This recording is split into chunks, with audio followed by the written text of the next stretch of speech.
Are you an immigrant or are you planning to move abroad? In this video, I share essential tips and advice on how to survive in a new country. Moving abroad is actually very challenging, but with the right mindset and strategies, you can navigate life as an immigrant with confidence. In this video, I'm just going to share some of the tips and the things I've learned on my journey as an immigrant. So stay tuned and watch till the end. Thank you. Hi lovelies, welcome back to the channel. If you're new here, my name is Abimbola Olanipekun. I film about faith, food, family and lifestyle. If this is the type of content you like, do well to stick around by subscribing to this channel and clicking on the notification bell so that anytime I do a new video, you'll be the first to know. And to all my amazing subscribers, thank you so much for always stopping by. I really appreciate you all. Today's topic, I feel like, is something that cannot be overemphasized, even though it sounds cliche sometimes, but I feel like it's something that we really need to talk about, because life in another country is never ever going to be the same with your own country, and there are some things that just helps you to deal with it better, and those are the things I intend to talk about in this video. Last month, September, makes it exactly 2 years that we came into the UK. I came in to study and my husband came in as my dependent, which was the thing then. And we've been here for 2 years by the grace of God, and there are so many things that has really changed, so many experiences that we've had in the period of just 2 years. Even though it might sound like 2 years is not a long time, but trust me, the things that I and my family have experienced, and the people that I've spoken with, my friends and other immigrants have experienced in the space of these 2 years, is enough for me to make this video. And if you've been in this country or any country at all as an immigrant for a longer period of time, you are welcome to share your tips, your surviving tricks and everything in the comment section. The first thing I would like to say though is, do not go into any country as an illegal migrant. This is very important. It is already hard being an immigrant. Now top it up, you're going into the country as an illegal migrant. Oh my God. You are going to experience so much trauma, so much mental stress that are very unnecessary. Like, I have listened to many people's story online, not personally, and I'm like, why would you want to do this to yourself? Because let's be honest, it is not easy traveling abroad for somebody that has even gone in as legal migrant, not to talk of somebody that is going in illegally. I don't know about too many other countries, but currently I'm living in the UK, and I can tell you for free that getting a job, getting a house, getting a job, getting a house, in fact, simple day-to-day things that you need to do, your papers to be legal. And if you come in as an illegal person, you will have challenges with all these things. It's going to affect a lot of aspects of your life. You don't want to do it. It is not the best at all. You're going to struggle in every area. You will not even have peace, because anytime anything happens, you're always like, not the first to step out, or you can't even have a voice. You can't report when you're assaulted or manipulated. You can't report anything. You don't have any security, no safety at all. So I will advise you, number one thing I will say before I go into other tips is, don't come in as an illegal migrant. If somebody is pushing you and saying, don't worry, they'll give you paper after blah, blah, blah. My dear brothers and sisters, I want to advise you, in any country you're going to, try your best to make sure that you're going in as a legal migrant. That's the first thing. Because when you go into the country, for instance in the UK, whenever you want to apply for a job, you have your residence permit, which is the BRP, and they will ask you for your BRP number. With this number, they can see your right to work, they can see your right to live, they can see everything about you, what you have rights to and what you do not have rights to. already. So now imagine you don't have any of these paper. Any employer that wants to employ you, they will definitely employ you, and they will not pay you what they are supposed to pay you. If at all you even get somebody to employ you, most people who employ you, they are out to exploit you because they know that you do not have the right to work. For instance, at the moment, the minimum wage is about £11 something. Now, if you are coming in as an illegal migrant, those people who employ you will not pay you that minimum wage. They will pay you, in fact, they can pay you like very little amount of money that will not even be enough for you to survive in the country. And you'll be working so hard, but then you'll be earning so little. That is not life. That's not the life that somebody should aspire to live. We gone that we are earning minimum wage. Everybody is still complaining about the standard of living, the cost of living. Not now talk of you that you will come in as an illegal migrant and you will not be able to earn a good wage for your hard-earned money. Some employers will even hold you because they know that you can't report them. They will hold you. They will hold you a lot of money. I'm saying this from stories of people that I've heard, people that that are bold enough to share these things. I'm sharing the stories of these people. Another thing is you will not be able to rent because you have to have a right to rent. According to your papers, you have to have a right to rent. And when you don't have right to rent, what happens? Somebody who has right to rent will rent and then sub-rent or sublet the house to you or ask you to come live with them. And do you know what happens when this goes on? Let's say, for instance, the person has a house that is not even worth maybe £500 a month, but then because you don't have papers, they get the house and they can give it out to you for maybe £800 a month or £1,000 a month because they don't care. Once people know that you do not have papers, they are out to exploit you. Just take that one. So you don't want to go through all that stress.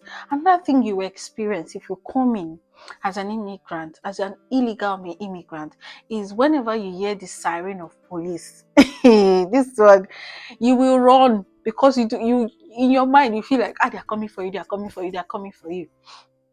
So I would like to say, don't even come in. Don't come in as an illegal immigrant. It is better to stay wherever you are, get your papers, and then come into the country you're going into than going into that country as an illegal immigrant. Don't follow the shortcut. Follow the straight path. The straight path is always the best path. The mental stress that comes with it alone, I don't wish it for my enemies. So I would like to tell everyone, that's the first thing I would like to put out there. Don't come in as an illegal immigrant. Now, the next thing I would like to say is immediately you get in, the next thing you should be thinking of is how to get a job. When I say get a job, I'm not saying that get your dream job. The truth of the matter is, if you're coming in fresh, you might not get your dream job, but look for something doing, something that you know at least can pay your bills, can take you away from that stage where you are dependent on people or asking for favor. Because in this country, when you move abroad, nobody sees you anymore. You can't start borrowing money from people. It's not even going to work. People will not even borrow you money because they feel, oh, you've traveled abroad. People will, oh, you travel abroad. Instead of them sending you money, they will even expect that you really want to send them money. Bad as bad, no matter how small that job is, get a job. And how do you get a job? Number one, through referrals, through friends and families. If you have people that have been there for a long time, speak with them. Some of them may be able to direct you. The truth of the matter is, when we came in newly, the first job myself and my husband did was through people who have been here before. They just sent us the link, try this out, try that out. People are always sometimes happy to, depending on the people you surround yourself with, people are always, very open to, directing you in the right path. There are so many companies that can give you jobs, quick jobs that you can do for a start. just get something doing for the meantime. Trust me, it is better than doing nothing. And no matter how bad that job may be, you are able to write it on your CV that this is what you have been doing for the period of this time. It is better than saying you have not been doing anything. No employer will appreciate that. Another thing you can also do, if you're looking for a job and you've not gotten a job, try and go to places where you can volunteer your service. I know this sounds like, how will I be doing free job? But let me tell you, a lot of people have gotten jobs through volunteering. A lot of people have gotten jobs through volunteering. So if you're just hanging around, instead of just sitting down doing nothing while you're applying for that job, even if it's 2 hours a week, 3 hours a week, no matter how small the hours are, try to volunteer. Volunteering is good. And here in the UK, you have so many opportunities, so many places where you can volunteer. You can volunteer in food banks, you can volunteer in charity organizations, you can volunteer in hospitals, you can volunteer in so many places. And from there, you might, when people ask you, what are you doing now? What are you looking to do? You tell them, oh, I'm just doing this for the meantime. I'm still looking for a job. You don't keep quiet. Keep telling everybody. It is better for you to write that you're volunteering on your CV while you're waiting for your dream job than just sit down at home and waiting for one miracle to happen. Go out there, volunteer your service. People overlook it and say, instead of me going to waste my time doing something that they will not pay me, let me just sit down. Don't sit down. Volunteer your service. It's better than doing nothing. Another thing you can do while you're looking for a job is learn something new.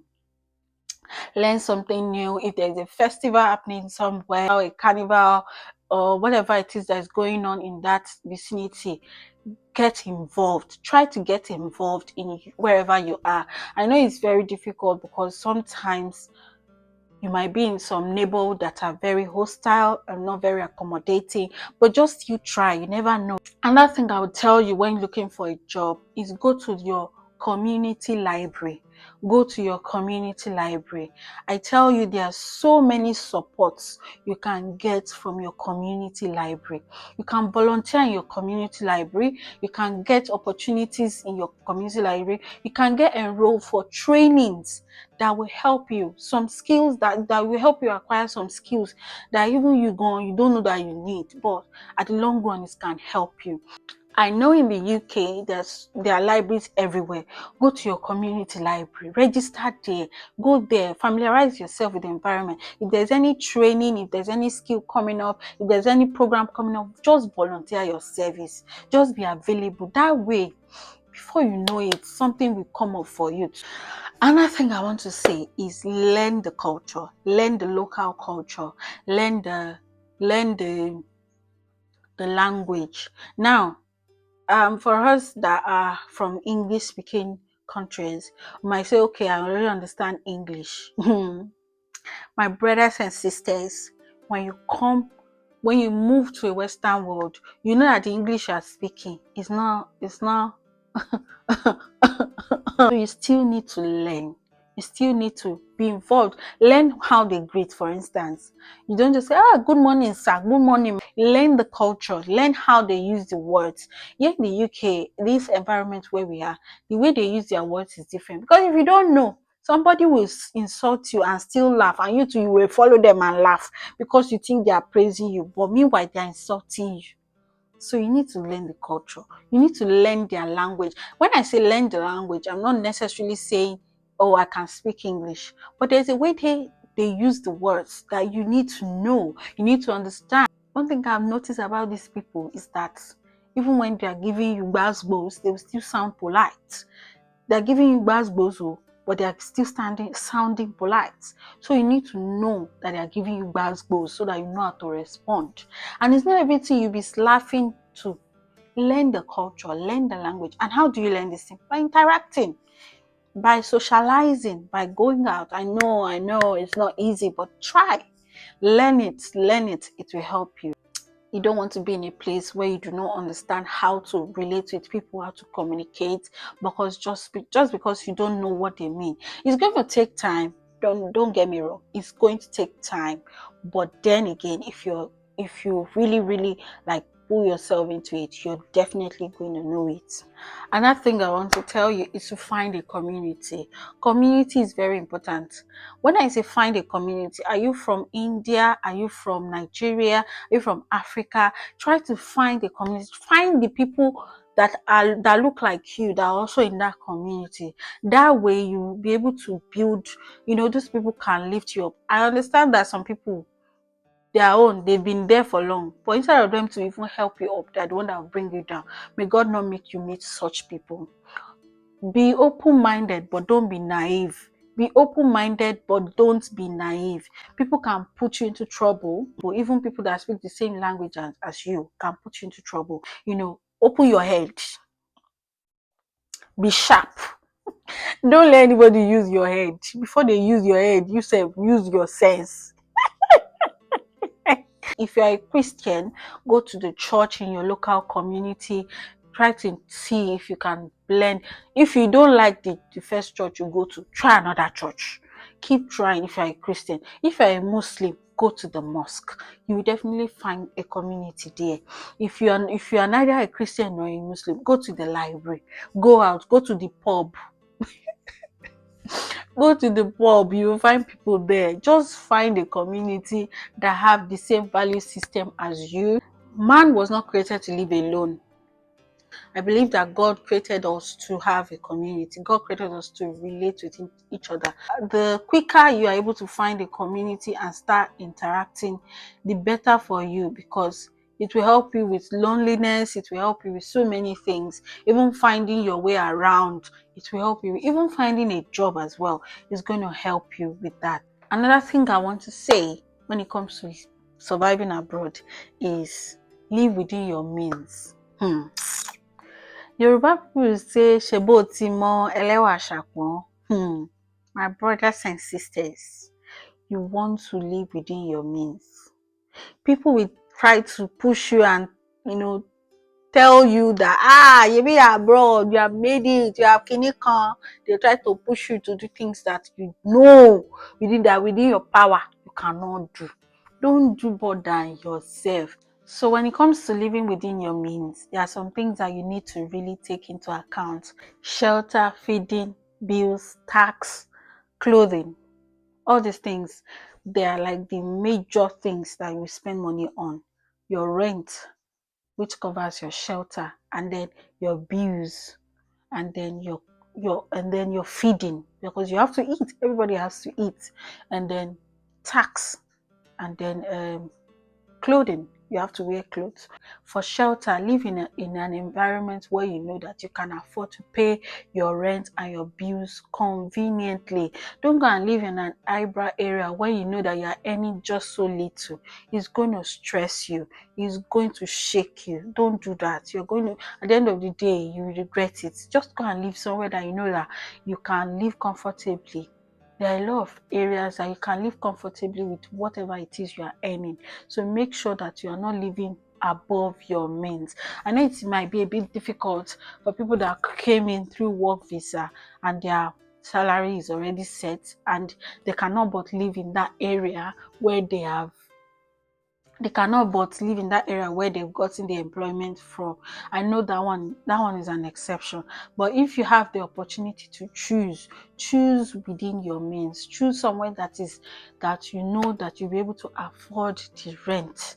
You'll be able to afford to pay your rent conveniently without having to borrow. You know that how much you're earning, the money you're earning, you can be able to pay your rent, you can be able to pay your bills conveniently. And when they remove tax and everything, you know that you still be fine. For feeding, already know what you eat. Don't buy more than you need. Buy what you need. Me and Audi are like this. That's where we get a bulk of what we use every day from, because they have affordable things, affordable food, affordable home items that you know that when you go there, you'll be able to, at least the little you spend will make a good impact. For your clothing, don't be scared to look at thrift stores. Don't be scared to look at thrift stores. Now mumu dey go boutique. Some of these places you even find new clothes. I have found new clothes in in charity stores. There are some things I've bought in charity stores that the label, the tag, everything is still on.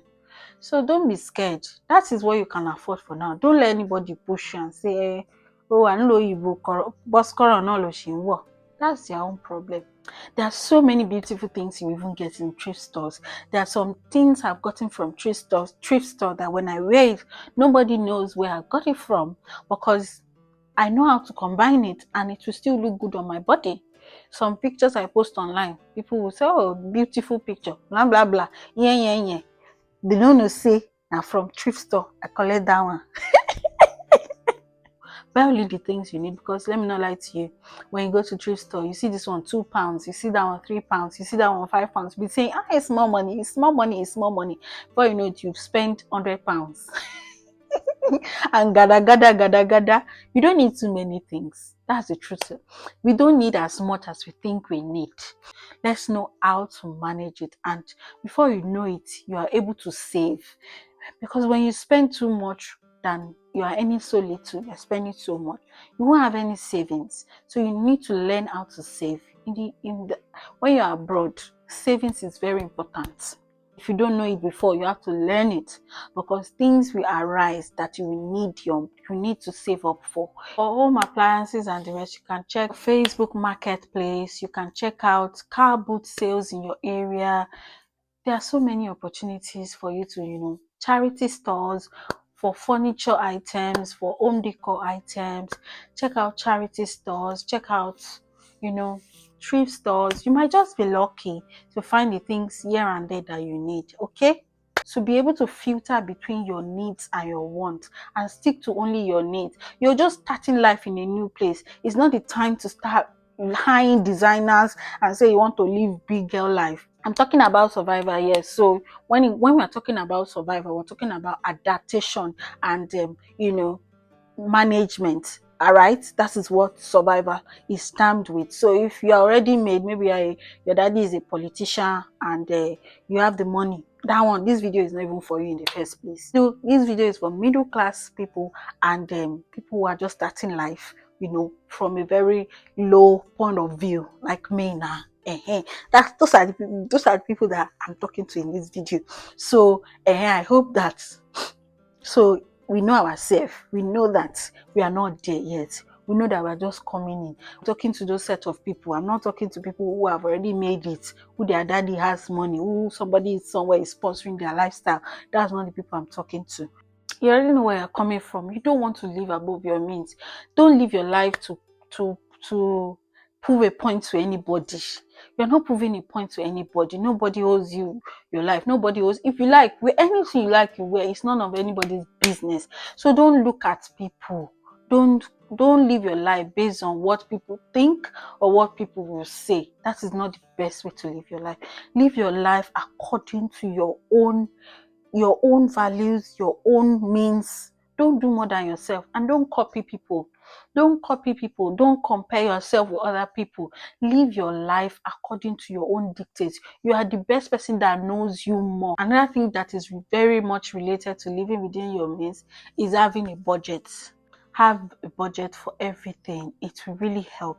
If you have a budget, you know how much you earn maybe per week or per month. So when you budget, it helps you to be able to plan and manage your finances properly. Another thing at work, be diligent with your work wherever you work. No, don't say, this kind of work, you don't know who I am in Nigeria. You don't know back home. I can never do this. Back home, I can never do that. You are no longer back home. You are now in a new country. So try to adjust yourself to it. Bring yourself up to speed. Wake yourself up. Don't be saying, and I bet people that be like, in my country, this is not in my. Forget about that one. That one is gone. If you are doing well in your country, why didn't you stay there? If you are here now, forget those ones. Stay where you are and live your life according to what you can gather for now. Live one step at a time. Don't rush yourself. Don't put pressure on yourself. Don't live in past glory. Just be professional at work. Anybody can put you into problem. They will lie, they will conspire, they will do so many things at work. So make sure that you are mentally strong and make sure that you are professional at all times. At work, you need to learn how to relate with people. Don't put yourself in problem.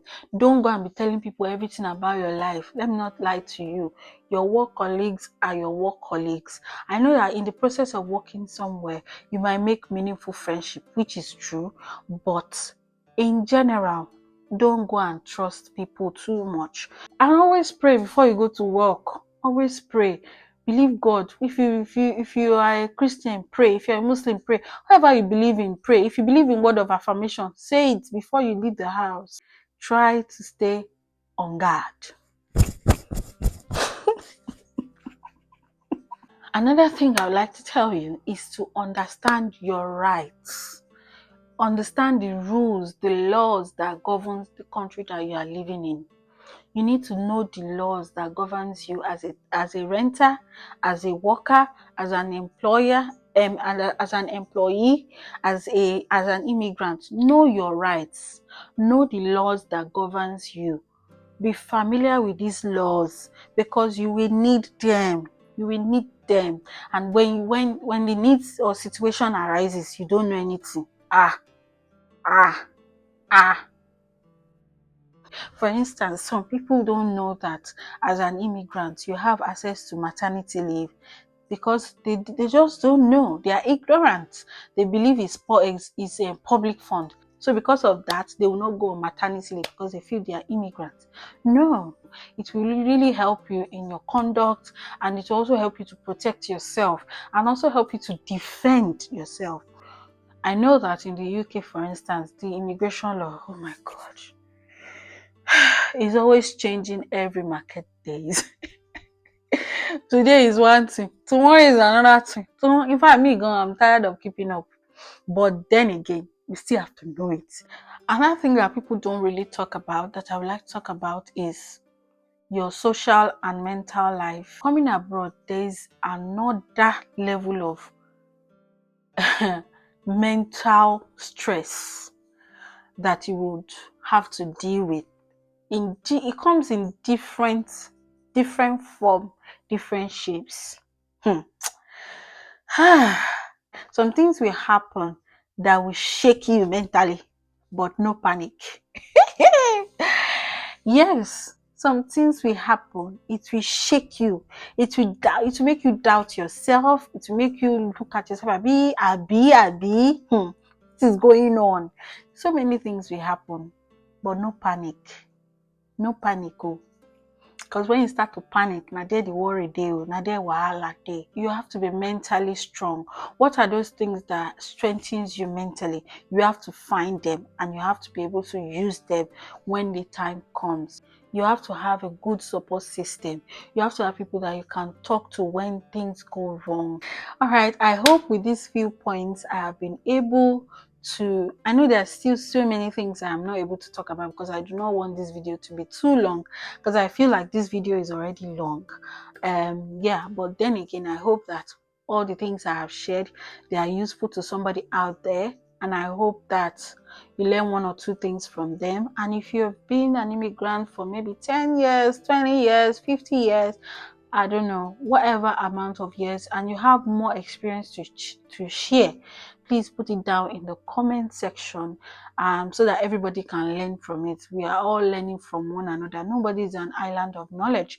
Everything I've said here today, they are just things that I have been able to experience from my own perspective, and we all have different perspectives and we have different experiences. So don't forget to share your own experience in the comment section. Thank you so much for watching. Make sure to check out all my other videos. If you are new here, check out my other videos. I have so many amazing videos on this channel. Thank you so much for watching. Don't forget to like, don't forget to share, don't forget to subscribe, don't forget to comment. Until I see you next time, thank you so much for watching. Bye.